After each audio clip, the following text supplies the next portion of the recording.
₹370 की औकात आपको पता है क्या है? अगर आप पाकिस्तान में अपने घर में बैठे हो और आप फूड ऑर्डर करवाएं तो शायद आपको ₹370 में सिर्फ एक रोल पराठा मिलेगा, इसके अलावा कुछ नहीं। इंडिया का ₹370 पाकिस्तान के शायद ₹1000 के बराबर होंगे, लेकिन ये ₹370 का वो जहर है जो आज इंडिया की नस्लों को खोखला कर रहा है, और ये जहर पाकिस्तान की नस्लों के खून में भी शामिल होता जा रहा है।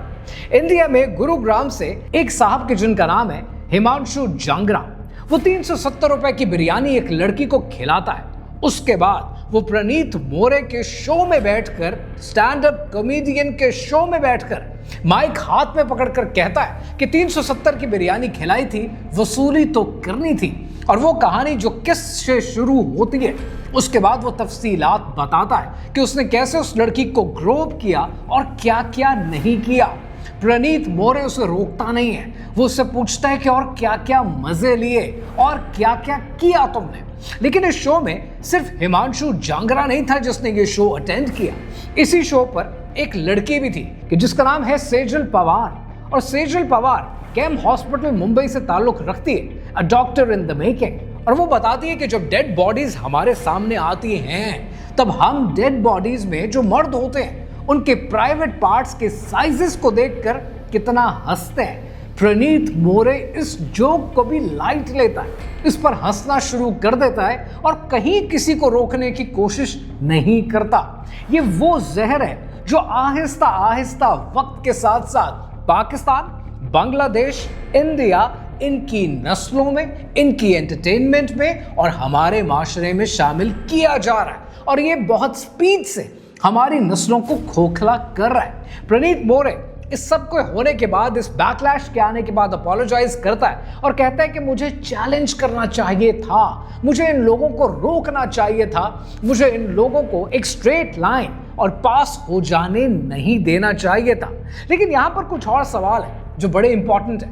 ये वो जोक्स हैं जो वक्त के साथ साथ बढ़ते बढ़ते बढ़ते बढ़ते अपने पिनिकल पर पहुंचते हैं, और ये वो पिनिकल है कि जिसके ऊपर ईशा फातिमा खड़ी थी। और पाकिस्तान में ईशा फातिमा का केस झंग से निकलकर आपके सामने आता है कि कैसे एक 17 साल की बच्ची को पहले अबडक्ट किया जाता है, फिर उसे ड्रग दी जाती है और फिर एलिजिडली उसे गैंग किया जाता है। उसे एक प्राइवेट हॉस्पिटल में छोड़कर चले जाते हैं 3 नौजवान।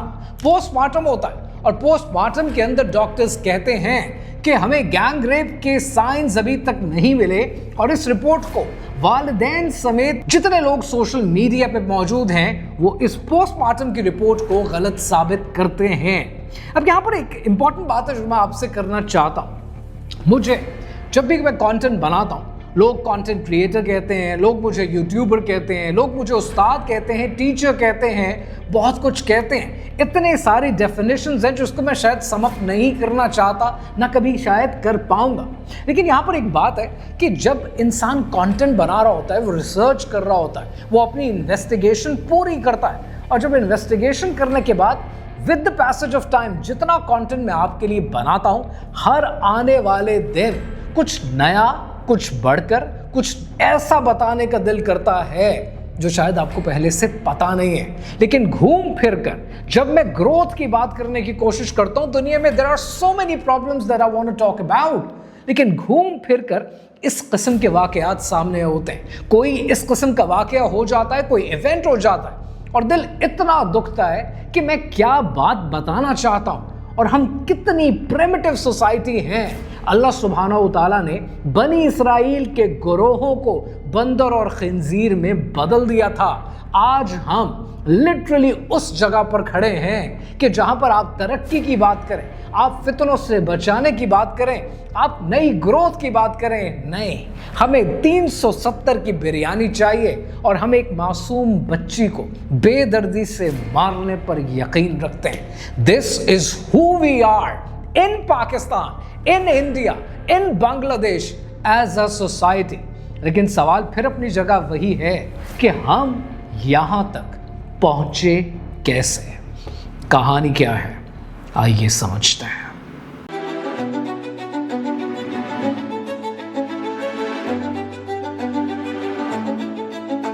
To be very honest with you, मुझे नहीं अंदाजा था कि मुझे इस पर भी बात करनी पड़ेगी, मुझे इसको भी समझाना पड़ेगा।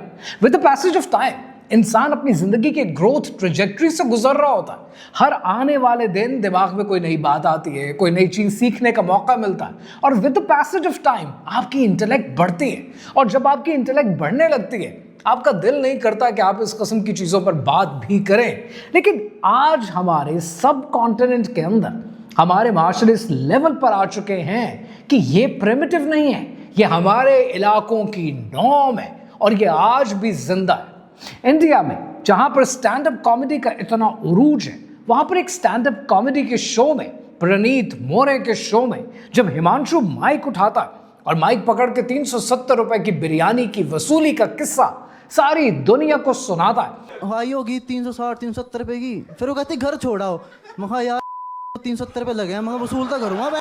उसके बाद इंडिया के अंदर जो कुछ होता है, उन सब बातों पर 3 चीजें हैं जिस पर लिटरली मुझे इंतहा दर्जे की हैरानगी है। मैं स्ट्रेंज फील कर रहा हूं पहले तो इस चीज पर कि NCW ने, इंडिया में मुंबई पुलिस ने इस पर एक्शन ले लिए, प्रणीत मोरे को और हिमांशु को बुला लिया। You need to understand one thing, ये बात सिर्फ इस शो के लिए नहीं, ये समय रैना के शो के लिए भी, ये रणवीर अलाहाबादिया की बातों के लिए भी उतनी ही रेलेवेंट है। जोक नॉर्मलाइजेशन को जन्म देता है और नॉर्मलाइजेशन कॉन्सिक्वेंसेस को जन्म देती है। और यहां पर वो कॉन्सिक्वेंसेस इंडिया में नहीं, वो कॉन्सिक्वेंसेस पाकिस्तान में आ चुके हैं ईशल फातिमा के केस के अंदर। और ये कॉन्सिक्वेंसेस इंडिया में कितनी जल्दी आएंगे आप अंदाजा भी नहीं लगा सकते। मुझे हैरानगी इस बात की है कि प्रणीत मोरे को बुला लेती है इंडिया की पुलिस, इंडिया की पुलिस हिमांशु को बुला लेती है। उस हॉल के अंदर 370 रुपए की बिरयानी की वसूली का जोक पता है किसने एंजॉय किया? 300 लोगों ने। उन 300 के 300 लोगों को बुलाना जरूरी है। उन सबको बुलाया जाए और उनसे पूछा जाए कि उस वक्त हॉल से उठकर कोई बाहर क्यों नहीं गया, किसी ने माइक पर आकर रोकने की कोशिश क्यों नहीं की, सब के सब दांत निकालकर हंसते क्यों रहे। ये आपको माशरे में इक़दार का, वैल्यूज का जवाल बताता है। दूसरी चीज जिस पर मुझे हैरानगी है वो ये कि प्रणीत मोरे ने अपोलोजाइज किया है। उसने कहा है कि मुझे चैलेंज करना चाहिए था।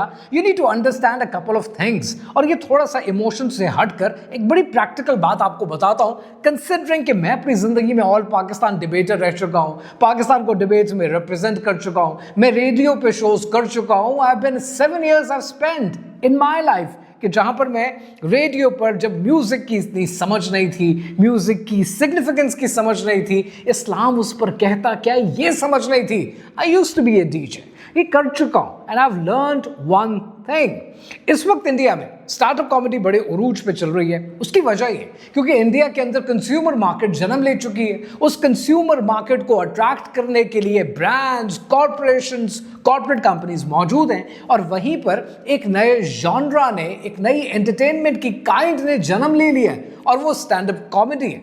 स्टैंड अप कॉमेडियंस को जितना अच्छा पैसा मिल रहा है वो सिर्फ इंडिया में नहीं मिल रहा है। इनके जब ओवरसीज शो होते हैं वहां पर भी चूंकि पर कैपिटा इनकम बढ़ रही है, वहां पर लोगों के पास मेट्रोपॉलिटन में पैसा ज्यादा आ रहा है, लिहाजा शोज अच्छे चलते हैं। लिहाजा एक स्टैंड अप कॉमेडी और स्टैंड अप कॉमेडियंस का इन्फ्लक्स हो गया। पत्थर उठाओगे तो आपको एक स्टैंड अप कॉमेडियन मिलेगा।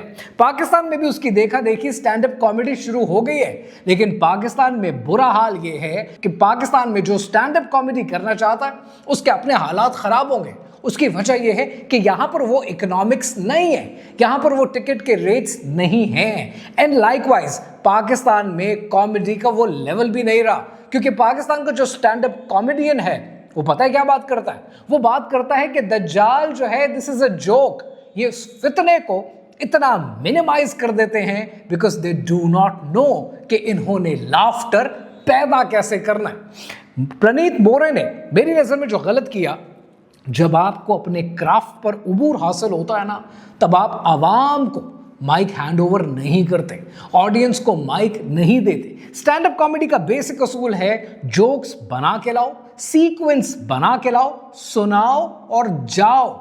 जब आप टू एंड फ्रो कम्युनिकेशन में घुस गए आवाम के साथ, तो या तो फिर आप अमानुल्लाह हो, या आप उमर शरीफ हो, या आप मोइन अख्तर हो, या आप शेखर सुमन हो कि जिसको ऑडियंस हैंडल करनी आती हो, तब तो ठीक है। लेकिन अगर आपका क्राफ्ट मजबूत नहीं है तो आपको ये काम करने नहीं चाहिए और बदले में आपकी अपॉलॉजी से ही काम चलता रहेगा। तीसरी जो मुझे हैरानगी है वो इस बात पर है कि सेजल पवार ने, जो कि डॉक्टर इन द मेकिंग हैं, डेड बॉडीज, मर्दों की डेड बॉडीज के बारे में कहा कि उनके प्राइवेट पार्ट की लेंथ देखकर हम दोस्तें हंसती रहती हैं। व्हाटएवर जो भी साइज वगैरह जो क्या? इसके ऊपर बैकलैश तो बनता है, लेकिन सेजल पवार ने अपोलोजाइज तो कर लिया। लेकिन हैरानगी की बात पता है क्या है कि जहां पर हिमांशु के 370 की बिरयानी हमने डिस्कस की, इंडिया में सेजल पवार के 2 लाख फॉलोअर्स इंस्टाग्राम पर बढ़ गए। उसने माफी मांगने के बाद अपना इंस्टाग्राम तो लॉक कर दिया, लेकिन आपको ये सोच समझ में आ रही है कि लड़की के 2 लाख फॉलोअर्स बढ़ गए और हिमांशु के ऊपर इंडिया में बैकलैश शुरू हो गया। ये सारी कहानी एंटाइटलमेंट की कहानी है और इसके पीछे जो बड़े रीजंस हैं पहले उनको समझते हैं। यहां पर मैं आपको 4 बड़े रीजन देता हूं और इनको सुनने के बाद आप एग्जैक्टली पिन पॉइंट कर पाएंगे कि माशरा किस डायरेक्शन में जा रहा है और आप पिन पॉइंट कर पाएंगे कि इन दोनों कहानियों में कसूरवार है कौन। पहली चीज ये समझते हैं जिसको कहते हैं कि mind is built before 7 years of age. Lancet की एक बड़ी लंबी रिसर्च है और उस रिसर्च के मुताबिक जो इंसान का दिमाग है वो 7 साल तक जो बेसिक फॉर्मूले सीख लेता है वही उसकी जिंदगी पर अप्लाई होते हैं। अब हिमांशु के केस में जिसने माइक पकड़ा और 370 की वसूली की कहानी सुनाई, उसकी अगर कहानी देखें तो आपको ये नजर आएगा, मैं उसकी कहानी जानता नहीं हूं, बट वो कहते हैं ना, गालिब कहता था ना कि खत का मजमू भांप लेते हैं लिफाफा देखकर। सो हिमांशु की कहानी में आपको ये नजर आएगा कि उसने उठते बैठते अपने घर के अंदर माँ का रोल और बाप के रोल में बहुत ज्यादा फर्क देखा है। आपको ये नजर आएगा कि इन माशरों में होता क्या, इन माशरों में औरत को प्रेजेंट किया जाता है कि डिसीजन मेकिंग में उसका कोई काम नहीं है, उसका कोई काम नहीं है वो घर के बड़े फैसले ले सके, उसका काम सिर्फ एक सर्विस प्रोवाइडर का काम है। यानी बाप जब घर आया उसने जूते उतरवाने अपनी बेगम से, उसने अपनी माँ को जूते उतारते हुए देखा, जो कि किसी हद तक किसी स्टैंडर्ड में इज्जत की निशानी समझी जाती है। But at the same time she is the service provider, जिसने हांडी भी पकानी है, जिसने सफाई भी करनी है, जिसने घर का हर डोमेस्टिक काम करना है, जबकि बाप का रोल एक ब्रेड अर्नर के तौर पर है। और जहां पर इन दोनों रोल्स में रिजिडिटी होती है वहां पर बच्चा 7 साल की उम्र तक ये सीख लेता है कि मेरी माँ या एक औरत सिर्फ एक सर्विस प्रोवाइडर होती है और उसका काम मुझे या मेरे बाप को खुश रखना है। लिहाजा इस रोल के अलावा वो औरत को कोई और रोल देने को तैयार नहीं होता है। दूसरा इंपॉर्टेंट कसूरवार है साउथ एशिया का करिकुलम। आप इंडिया का, पाकिस्तान का, बांग्लादेश का करिकुलम उठाकर देख लें, आपको हैरानगी होगी कि उनके अंदर आपको जेंडर डिस्पैरिटी बहुत ज्यादा नजर आएगी। पाकिस्तान में 2011 में नेशनल एजुकेशन पॉलिसी का रिव्यू हुआ और उसके अंदर यह देखा गया कि gender biased messages through out हमारे करिकुलम में सिखाए जाते हैं, जहां पर डोमेस्टिक काम हमने औरत के जिम्मे लगा दिया है और बाहर का जो काम था उसमें ब्रेड अर्निंग का काम और घर आकर सिर्फ आराम का काम वो हमने उठाकर मर्द को दे दिया। अब इस कहानी को जब मैं आपको अगला पॉइंट समझाऊंगा तब ये बात आपको ज्यादा क्लैरिटी के साथ समझ में आएगी। इंडिया के अंदर कितने आपको रिपोर्ट्स मिलती हैं जहां पर एनसर्ट के करिकुलम के हवाले से कितनी बातें हो चुकी हैं कि जेंडर स्टीरियोटाइपिंग इंडिया में की जाती है। इंडिया के स्कूल्स में जो करिकुलम है उसमें इलस्ट्रेशंस हैं और 30% इलस्ट्रेशंस वो हैं जहां पर औरत सिर्फ डोमेस्टिक काम करती है, डोमेस्टिक सेटिंग के अलावा उसे कुछ और अलाउ नहीं किया जाता। इसका मतलब क्या है कि बच्चा बचपन से देखता आ रहा है कि मैंने अपनी जिंदगी में औरत को कौन सा मकाम देना है और उसको किस लेवल पर रखना है, और उसके अलावा कोई और लेवल वो देने को तैयार नहीं है। इसके अलावा जो तीसरा पॉइंट आप देखते हैं वो आप बॉलीवुड का ड्रामा देखते हैं, और ये बॉलीवुड की ड्रामेबाजी आपको हर एंटरटेनमेंट चैनल पर मोर और लेस एक जैसी नजर आती है कि पिछले 5 सालों के अंदर कितना अल्फा मेल का कॉन्सेप्ट बेचा गया, चाहे वो एनिमल जैसी मूवीज हो या कबीर सिंह जैसी फिल्में हो। ये फिल्में जो इंडिया में बनती हैं, इसका इन्फ्लक्स पाकिस्तान में भी आता है। अगर मैं आपसे पूछ लूं कि कौन सा गाना आपको याद है, कौन सी फेवरेट मूवी आपको याद है, डेफिनेटली आप इंडिया का, बॉलीवुड का नाम लेंगे। तो मानने वाली बात है कि उनकी एंटरटेनमेंट का इन्फ्लक्स पाकिस्तान में भी आता है, वो इंडिया में भी आता है, और जहां पर अल्फा मेल बेचा जाता है वहीं पर आइटम नंबर भी बेचे जाते हैं, जहां पर आप एक नाचती गाती लड़की को स्क्रीन पर अपने सामने देखते हैं। अब ऐसे में पता होता क्या, होता यह है कि घर से आप सीख कर आए हैं कि बाप का रोल है ब्रेड अर्नर का, माँ का रोल है घर में डोमेस्टिक काम करने का, सर्विस प्रोवाइडर होने का। लेकिन जब आप माशरे में बाहर निकलते हैं, जैसे आप परवान चढ़ते हैं, आप देखते हैं कि आप टिकटॉक खोलते हैं और एक नाचती हुई लड़की आपको नजर आती है। आपको एंटाइटलमेंट फील होती है कि अगर ये भी मेरी स्क्रीन पे नाच रही है, ये भी मुझे अट्रैक्ट करने की कोशिश कर रही है, इसको भी मेरी अटेंशन चाहिए। तो इसका मतलब है कि औरत मेरे लिए सब्जेक्टिव है और औरत तक मैं रसाई हासिल कर सकता हूं, और ये मेरी इंटाइटलमेंट है। घर में आप कुछ और देखते हैं, माशरे में कुछ और देखते हैं।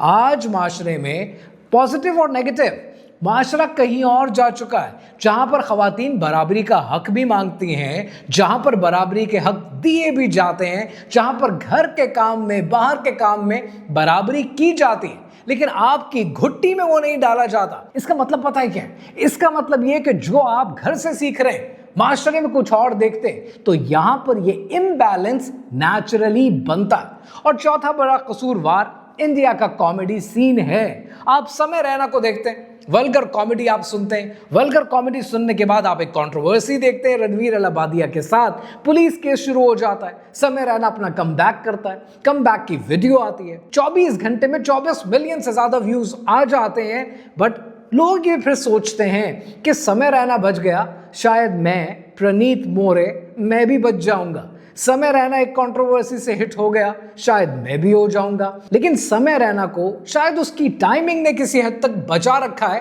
लेकिन आपको हैरानगी पता किस बात पर होनी चाहिए कि समय रैना के कमबैक के वीडियो पर चंद दिनों में इतने व्यूज आते हैं। इसका मतलब पता है क्या है? इसका मतलब यह है कि जो ऑडियंस इंडिया में ये देखना चाहती है वो कम नहीं हो रही है, वो ऑडियंस बढ़ती जा रही है। और फिर इन मामलात का रिजल्ट आपके सामने आता है, और जो रिजल्ट आपके सामने आता है वो देखने के काबिल नहीं है, क्योंकि वो रिजल्ट ईशल फातिमा जैसे केसेस में नजर आता है। तो फिर सवाल यह है कि जिस पॉप कल्चर को आज हमने पैदा किया, जिसका रिजल्ट इन वाकयात में मिल रहा है, इसका कसूरवार है कौन?